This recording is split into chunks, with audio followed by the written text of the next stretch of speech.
Charlemagne, a towering figure of the early Middle Ages, rose to become the first Holy Roman Emperor, leaving an indelible mark on European history. Born around April 2, 747, likely in present-day Belgium or Western Germany, he was the son of Pepin the Short, king of the Franks, and Bertroda of Leone. From an early age, Charlemagne was exposed to the duties of leadership and the responsibilities that came with royalty. When his father died in 768, the Frankish kingdom was divided between Charlemagne and his younger brother Carloman. However, Carloman's unexpected death in 771 left Charlemagne as the sole ruler, and he swiftly consolidated his authority. His reign marked the beginning of a transformative era in European governance, military strategy, cultural development, and religious unification. Charlemagne embarked on an ambitious campaign to expand his kingdom and strengthen his control over the diverse regions of Western and Central Europe. He led numerous military expeditions, most notably against the Saxons, Lombards, Avars, and various Slavic tribes. These conquests were driven not only by territorial ambition, but also by a profound sense of Christian duty. Charlemagne saw himself as a defender and promoter of the Christian faith, often integrating missionary work into his military endeavors. His campaigns against the Saxons were particularly prolonged and brutal, lasting over 3 decades and culminating in their forced conversion to Christianity. He also annexed the Lombard kingdom in northern Italy, making himself king of the Lombards in addition to being king of the Franks. A central moment in Charlemagne's legacy occurred on Christmas Day in the year 800, when Pope Leo III crowned him Emperor of the Romans during a Mass at St. Peter's Basilica in Rome. This event symbolized the fusion of Roman imperial tradition, Germanic leadership, and Christian legitimacy, laying the groundwork for what would later be known as the Holy Roman Empire. The coronation not only elevated Charlemagne's status, but also redefined the relationship between the papacy and secular rulers. Although Charlemagne had not anticipated the coronation, and may have even been reluctant to accept the title in that specific form, he nonetheless embraced his imperial responsibilities and used his newfound authority to continue reforming his domains. Charlemagne was not merely a warrior king, he was also a visionary administrator and reformer. Recognizing the need for effective governance over his vast empire, he instituted a system of local representatives known as counts, who were tasked with administering justice, collecting taxes, and ensuring local defense. These counts were supervised by royal agents called missi dominici, who traveled the empire to inspect and report on the performance of local officials. This administrative framework helped maintain cohesion in a realm that stretched from the Pyrenees to the Danube and from the North Sea to central Italy. Charlemagne was deeply invested in the cultural and intellectual revival of his time, often referred to as the Carolingian Renaissance. He attracted scholars from across Europe to his court at Aachen, including the English monk Alcuin of York, who played a central role in educational reform. Charlemagne promoted the standardization of Latin, encouraged the preservation of classical texts, and supported the establishment of schools attached to monasteries and cathedrals. These efforts had a profound impact on literacy and learning in Europe, laying the foundation for the intellectual developments of the later Middle Ages. His reign also brought about important legal reforms. Charlemagne ordered the compilation and codification of laws for the various peoples under his rule, integrating customary traditions with Christian principles. He viewed law as a means of ensuring social order and justice, and believed that a unified legal structure was essential for a stable and harmonious society. His efforts to standardize legal codes were part of a broader vision of empire, grounded in Christian morality and Roman order. Religiously, Charlemagne maintained a close relationship with the Church. He saw himself as a protector of Christendom and often intervened in ecclesiastical matters. He encouraged the spread of Christian doctrine, oversaw the appointment of bishops, and supported the building of churches and monasteries. His policies promoted religious uniformity and sought to root out pagan practices among newly conquered peoples. The partnership between crown and church reached new heights during his reign, as both institutions relied on each other to solidify their power and influence. Despite his formidable power, Charlemagne remained focused on the practical challenges of rule. He held regular assemblies known as placeta, where nobles, clergy, and officials discussed policy and offered counsel. He valued loyalty and service, but also demanded accountability and efficiency from his subordinates. His attention to detail, combined with his personal charisma and commanding presence, allowed him to exert control over a complex and diverse empire for more than 4 decades. Charlemagne married multiple times and fathered numerous children. His most prominent son, Louis the Pious, eventually succeeded him. While Charlemagne had considered dividing the empire among his sons, according to Frankish tradition, the early deaths of his other sons left Louis as the sole heir. This unintentional unity upon succession helped preserve the integrity of the empire for a time, although it would later fracture under Louis's descendants.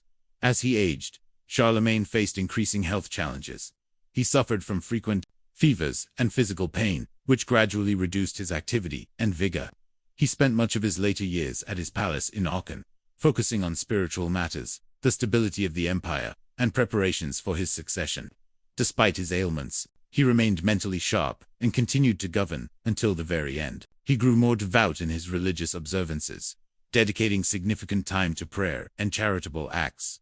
Charlemagne died on January 28, 814, at the age of 66, after contracting a high fever followed by pleurisy.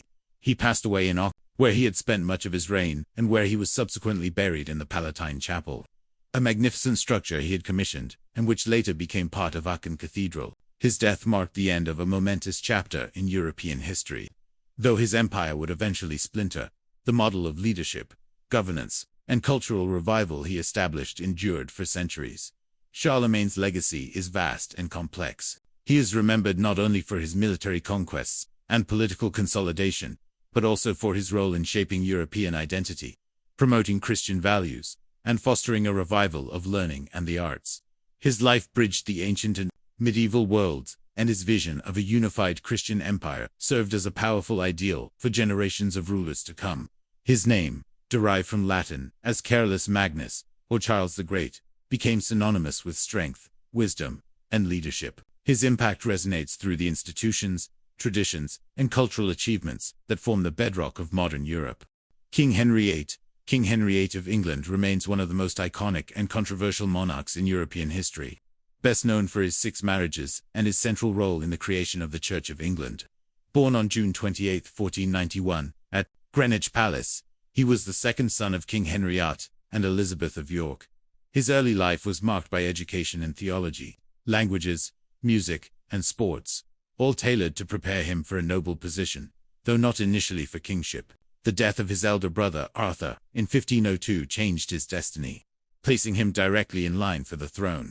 When Henry VII died in 1509, the 17-year-old Henry ascended the throne, and shortly thereafter, he married his brother's widow, Catherine of Aragon, solidifying a powerful alliance with Spain. This union set the stage for a reign that would be defined as much by personal affairs as by political and religious transformation. Henry VIII's early reign was characterized by charm, athleticism, and enthusiasm for courtly splendor.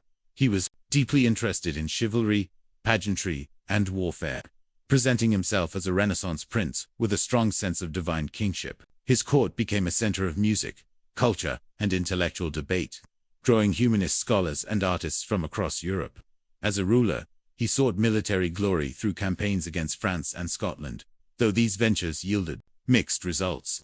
Initially, Henry maintained a staunchly Catholic stance, even earning the title Defender of the Faith from Pope Leo X for his opposition to Martin Luther's teachings. However, his inability to secure a male heir with Catherine of Aragon prompted a series of events that would fundamentally reshape the religious structure of England. The marriage between Henry and Catherine produced several children, but only one, Mary, survived infancy. Desperate for a male successor to secure the Tudor lineage, Henry became increasingly frustrated with Catherine's inability to bear a son. His growing infatuation with Anne Boleyn, a lady-in-waiting at court, added urgency to his desire for annulment. When the Pope refused to dissolve the marriage, citing political pressure from Catherine's powerful nephew, Emperor Charles V, Henry took radical action. Guided by his advisors and driven by personal ambition and dynastic concern, he initiated the English Reformation through a series of legislative acts, notably the Act of Supremacy in 1534. Henry declared himself the supreme head of the Church of England, severing ties with Rome and establishing royal control over religious matters. This monumental shift allowed him to annul his marriage and marry Anne Boleyn, igniting a chain of marital, political, and theological developments. Anne Boleyn's union with Henry was marked by high expectations and intense scrutiny. She gave birth to Elizabeth, the future queen, but failed to deliver the long-awaited male heir. Her political influence and assertive personality earned her powerful enemies. And in 1536, she was arrested and charged with adultery, incest, and treason, accusations widely believed to be fabricated. Her execution marked a brutal turning point in Henry's personal life and reign. Shortly after Anne's death, Henry married Jane Seymour, who finally provided him with a son, Edward. However, her death from postnatal complications just days later deepened the king's personal tragedy. Henry continued his quest for companionship and political alliances through subsequent marriages, each reflecting a combination of personal desire and statecraft. His fourth marriage to Anne of Cleves, arranged for diplomatic reasons, ended in swift annulment after Henry found her appearance displeasing. The brief and politically convenient match demonstrated the king's increasing impulsiveness and sensitivity to personal preferences. Catherine Howard, his fifth wife, brought a moment of youthful exuberance back to court, but her eventual execution for adultery reinforced the cycle of suspicion and retribution that characterized Henry's later years. His final marriage to Catherine Parr proved to be the most stable and intellectually compatible. A widow twice before, Catherine Parr was a learned woman who played a vital role in reconciling Henry with his daughters. Mary and Elizabeth had helped to nurture the future monarch's education and legitimacy. As Henry aged, his health began to deteriorate significantly. He became obese and suffered from a variety of ailments, including chronic leg ulcers and possible diabetes or Cushing's syndrome. His once vigorous physique gave way to debilitating immobility, and his volatile temperament worsened with time. Despite these challenges, he continued to govern with authoritarian resolve, enforcing religious conformity and crushing dissent with ruthless efficiency. His dissolution of the monasteries led to the redistribution of vast church lands and wealth, significantly altering the social and economic landscape of England. Though originally justified as a means of reform, the move also served to enrich the crown and consolidate royal power. Henry's foreign policy saw intermittent conflicts with France and the Holy Roman Empire, and while he achieved limited military success, the costs drained the royal treasury. Domestically, he implemented important administrative reforms, modernizing government and streamlining financial systems. Yet his legacy remained overshadowed by the dramatic and often bloody consequences of his marriages and religious reforms. Henry's relationship with Parliament evolved during his reign, as he increasingly used it to legitimize major changes, particularly in ecclesiastical matters. This cooperation laid a foundation for the evolving balance of power between the monarchy and legislative authority in future reigns. By the final years of his life, Henry had become increasingly isolated and paranoid. He surrounded himself with loyalists who reinforced his decisions, and he rarely tolerated opposition.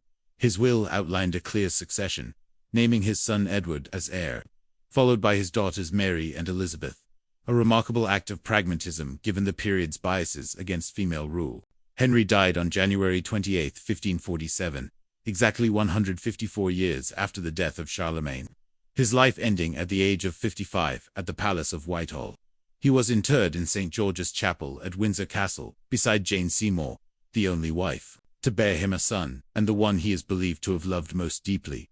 Henry VIII's reign left a complex and enduring legacy. His personal desires reshaped the religious and political landscape of England in ways that reverberated for generations. The establishment of the Church of England not only altered the spiritual fabric of the nation, but also set a precedent for monarchical authority over religious life. His children, especially Elizabeth I, would go on to rule during some of England's most pivotal historical periods, continuing the Tudor legacy he fought so fiercely to secure. While his reign was marked by violence, instability, and extravagance, it was also a time of significant institutional transformation. His decisions affected not only his own subjects, but also the trajectory of European power politics, religious movements, and national identity.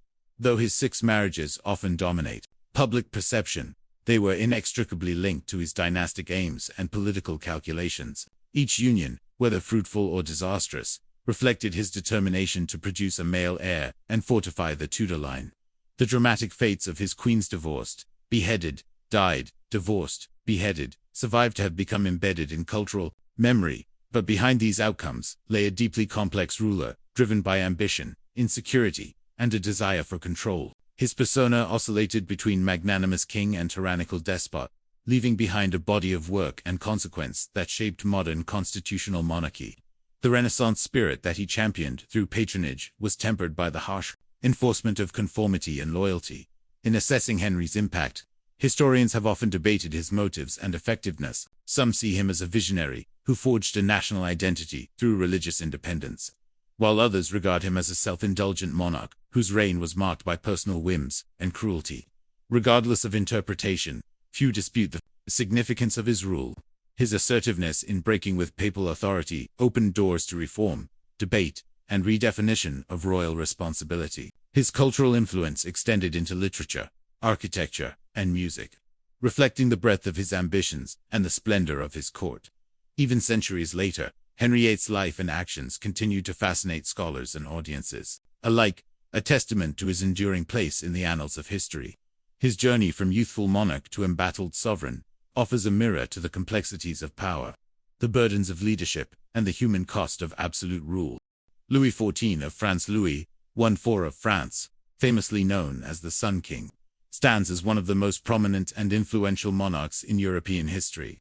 Born on September 5, 1638, at the Château de Saint-Germain-en-Laye, he was the son of King Louis XIII and Queen Anne of Austria. His birth was considered a miracle after 22 years of his parents' childless marriage, earning him the nickname Louis du Don, meaning God-given. When his father died in 1643, the crown passed to the 4-year-old Louis, making him king at an age far too young to govern. His mother served as regent, and Cardinal Mazarin, a skilled diplomat and cleric, became the chief minister. During these formative years, Louis witnessed noble uprisings and civil unrest, known as the Fronde, which deeply influenced his views on authority and centralized control.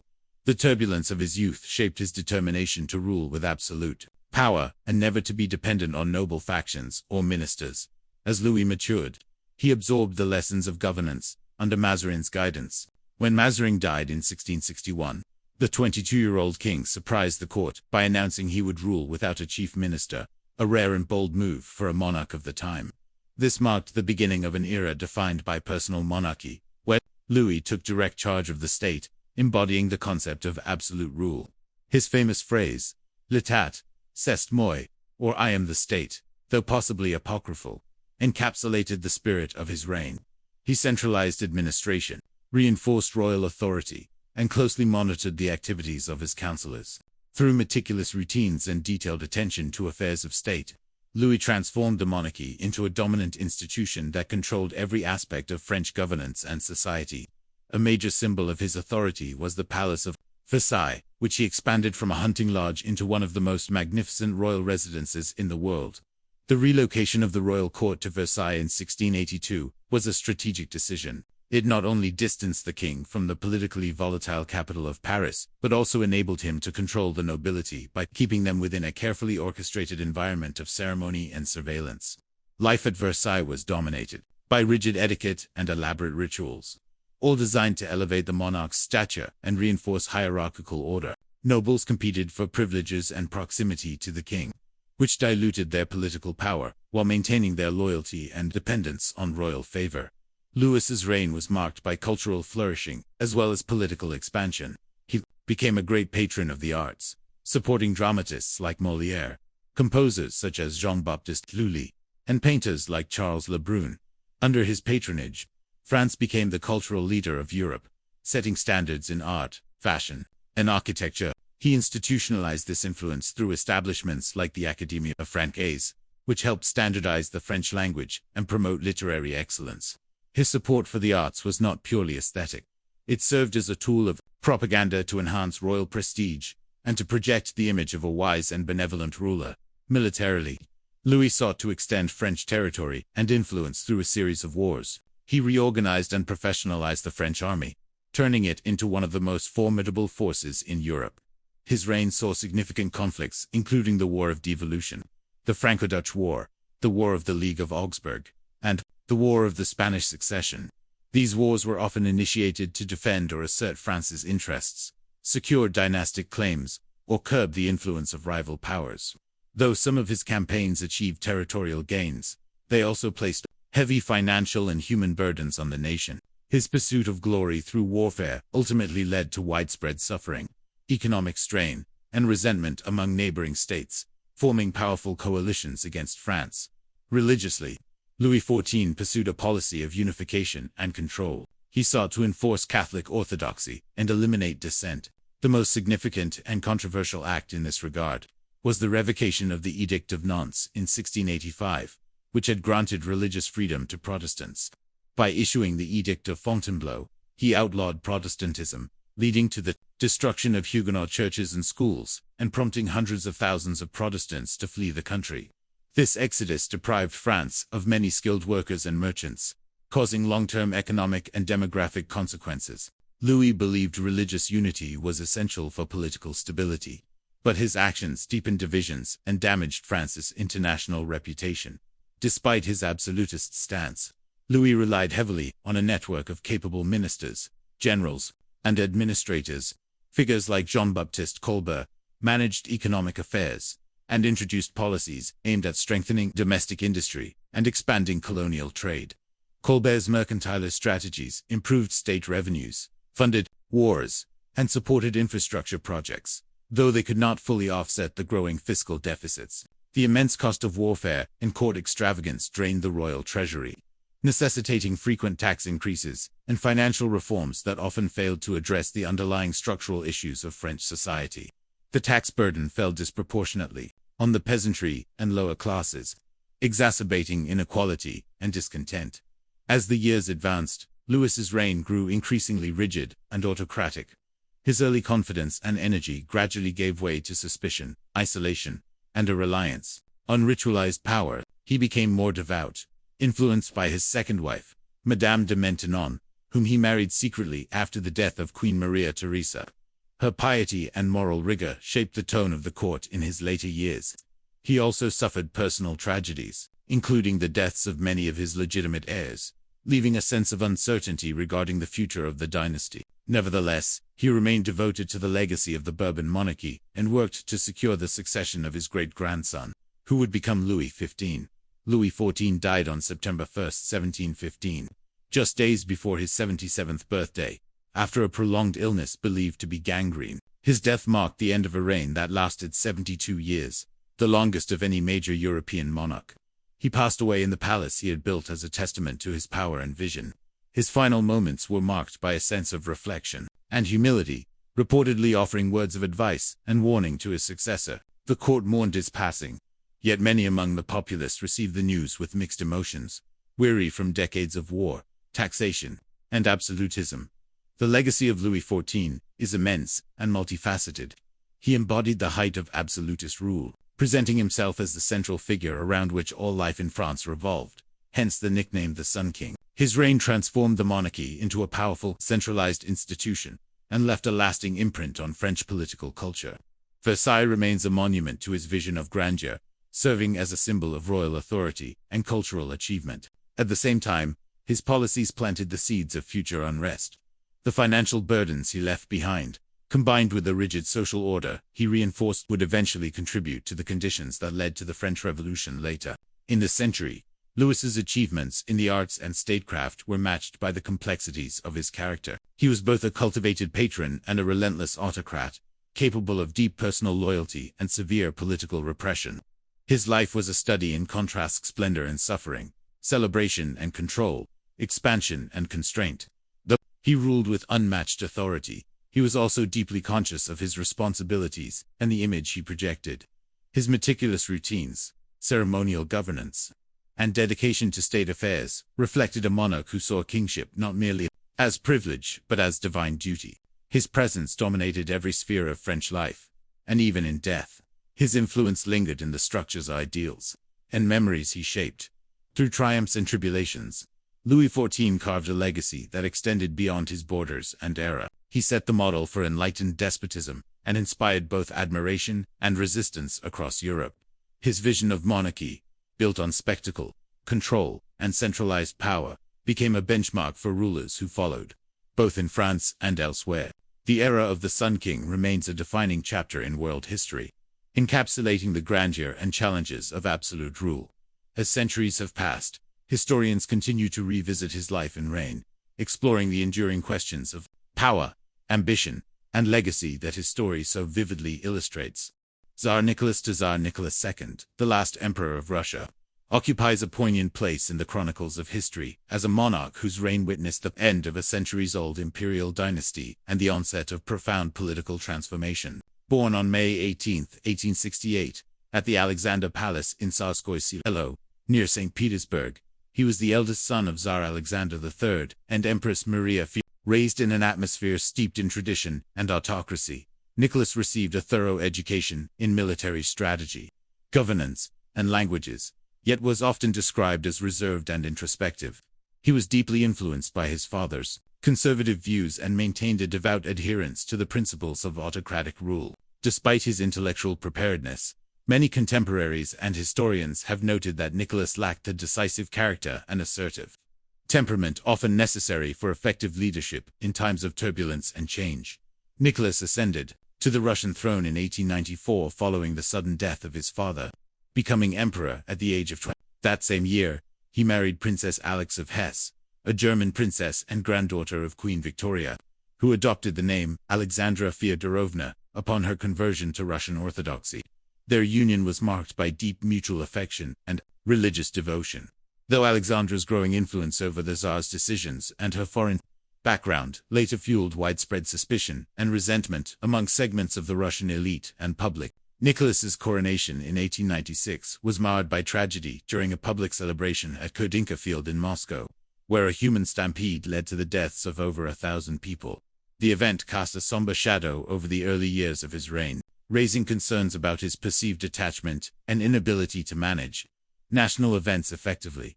His tenure as ruler coincided with an era of significant social, economic, and political shifts. The Russian Empire, vast and diverse, was struggling with mounting internal pressures, rapid industrialization, peasant unrest, growing urban populations, and the rise of revolutionary ideologies.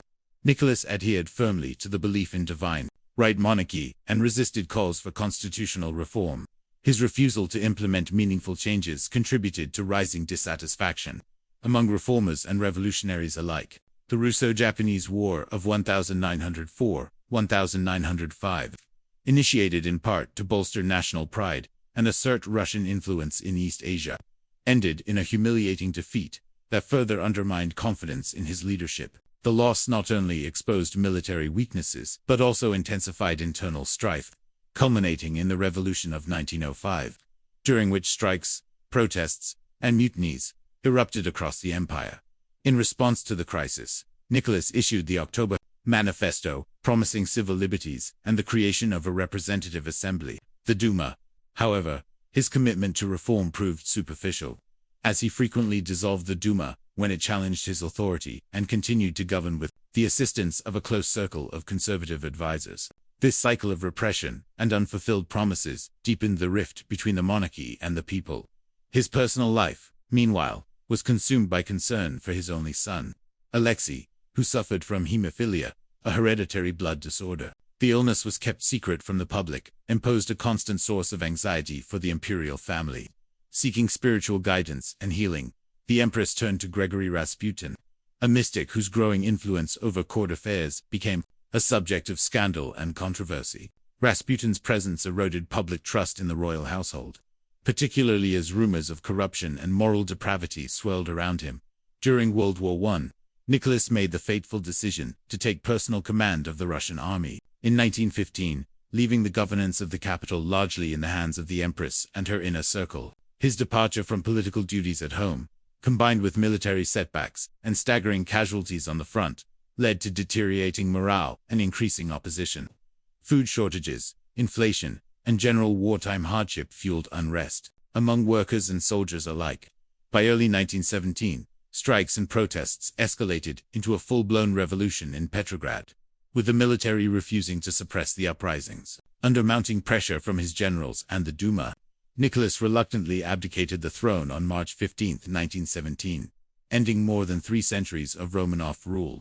He attempted to transfer power to his brother, Grand Duke Michael, who declined, effectively marking the fall of the monarchy.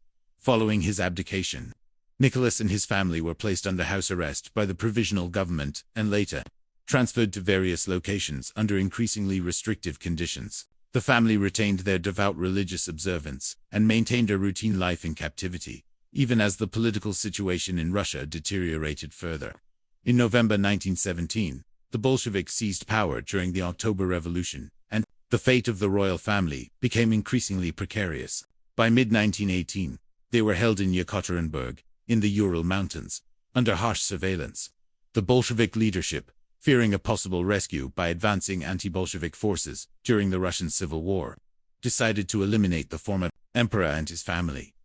In the early hours of July 17, 1918, Nicholas II, his wife Alexandra, their 5 children, Olga, Tatiana, Maria, Anastasia, and Alexei, and 4 loyal attendants, were led to the basement of the Ipatiev house under the pretext of relocation. There, they were abruptly executed by a firing squad composed of Bolshevik guards. The brutal and sudden nature of their deaths shocked the world, and initial attempts to obscure the truth only added to the mystery and mythologization of the Romanov tragedy. For decades, the fate of their remains was subject to speculation and investigation. It wasn't until the 1990s that their burial site was located, and in subsequent years, DNA testing confirmed their identities. The remains of most of the family were interred with honor in the Peter and Paul Cathedral in St. Petersburg, the traditional resting place of Russian emperors. The execution of Nicholas II and his family marked a definitive end to Imperial Russia and the beginning of a new, radically different political order. While some viewed him as a well-intentioned but ineffectual ruler caught in the tide of history, others saw him as a symbol of a rigid system that had failed to adapt to the needs of its people. His reign, marked by indecision, reliance on flawed counsel, and resistance to change, remains a subject of extensive historical analysis. He was canonized as a passion-bearer by the Russian Orthodox Church in 2000, a title that reflects his suffering and faith rather than traditional martyrdom. His memory is honored in various memorials and churches, and his image continues to evoke a complex mixture of reverence, sympathy, and critique. Despite the tragic conclusion of his life, Nicholas II's legacy endures in historical discourse, royal narratives, and cultural portrayals. He is remembered not only as the last ruler of an empire, but also as a man who struggled to balance personal devotion with political duty. His world was one of ornate ceremony, religious conviction, and inherited tradition, yet it collided violently with the forces of modernity, revolution, and mass movement. His downfall underscores the fragility of absolute rule in the face of societal evolution and the consequences of failing to heed the calls for reform. His life story, entwined with love, power, faith, and destiny, serves as a somber chapter in the broader saga of human governance and transformation. From the opulence of imperial palaces to the stark finality of the basement room in Yekaterinburg, his journey reflects both the grandeur and the vulnerability of monarchy in the modern age. Emperor Meiji, born as Mutsuhito on November 3, 1852, in Kyoto, Japan, emerged as one of the most transformative figures in Japanese history, steering the nation through an extraordinary period of modernization and international emergence. He was the second son of Emperor Kame and the first emperor of modern Japan to preside over a country that transitioned from centuries of feudal isolation into a centralized industrial power. As a child, Mutsuhito was raised in the traditional imperial court of Kyoto, where he received an education rooted in classical Confucian and Shinto teachings.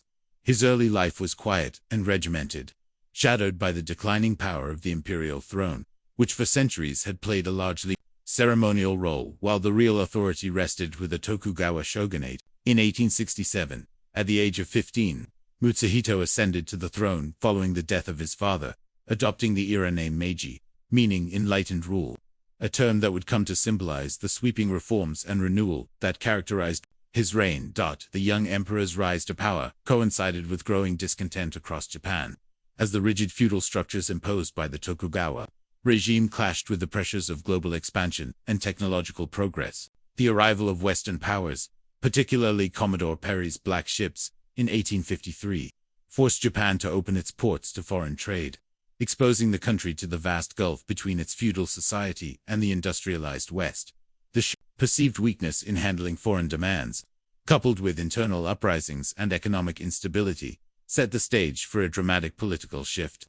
In 1868, the Meiji Restoration officially began with the overthrow of the Tokugawa shogunate and the formal restoration of imperial rule, though still young and inexperienced.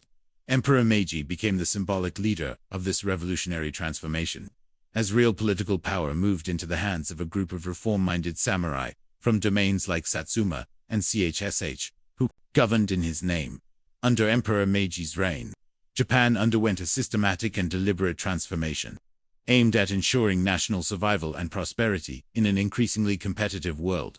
One of the earliest reforms was the relocation of the imperial capital from Kyoto to Edo, which was renamed Tokyo, symbolizing the shift from the old order to a new, forward-looking era.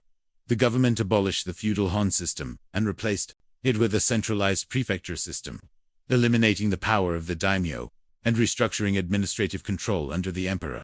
The samurai class, once dominant in society, lost its privileges, and universal conscription was introduced, forming the basis of a modern national army. Land reforms, educational expansion, and the introduction of Western legal concepts laid the foundation for a modern civil society.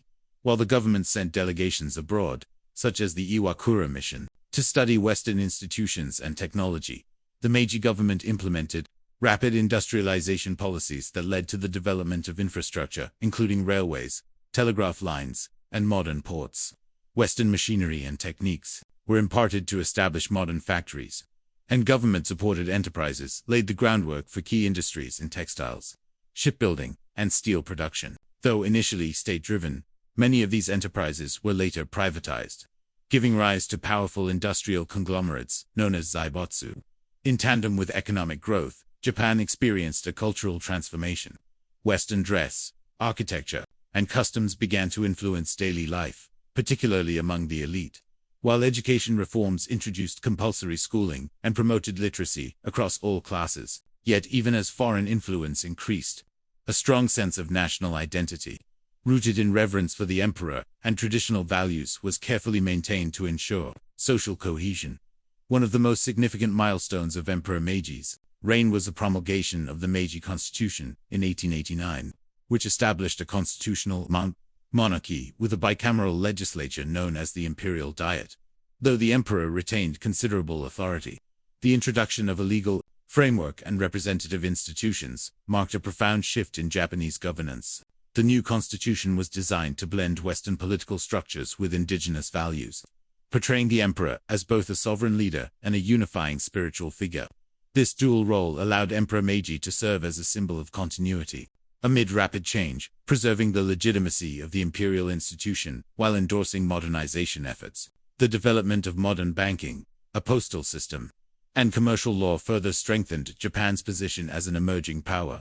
Militarily, the transformation of Japan's armed forces under Meiji rule turned the nation into a formidable regional power. Inspired by Western models, the army was organized along Prussian lines, and the navy was modeled after the British Royal Navy. Military conscription became a national duty, replacing the samurai tradition with a modern, merit-based structure. Japan's newfound strength was first tested in the First Sino-Japanese War of 1894 to 1895, where its victory over China marked a major turning point in Asian geopolitics. The Treaty of Shimonoseki, which ended the war, awarded Japan control over Taiwan and increased its prestige on the international stage. A decade later, the Russo-Japanese War further demonstrated Japan's military capabilities. The unexpected defeat of a European power by an Asian nation shocked the world and signaled Japan's arrival as a global force. Throughout these conflicts, Emperor Meiji remained a unifying symbol of national resolve, though he did not directly command military operations. Despite the vast changes occurring in the country, Emperor Meiji remained a figure of stability and reverence. He took a keen interest in the direction of the nation and supported reform through his endorsements and ceremonial presence. His court adopted Western dress and customs, while still observing traditional court rituals and values. He maintained a disciplined personal life and was known for his reserved demeanor and sense of duty.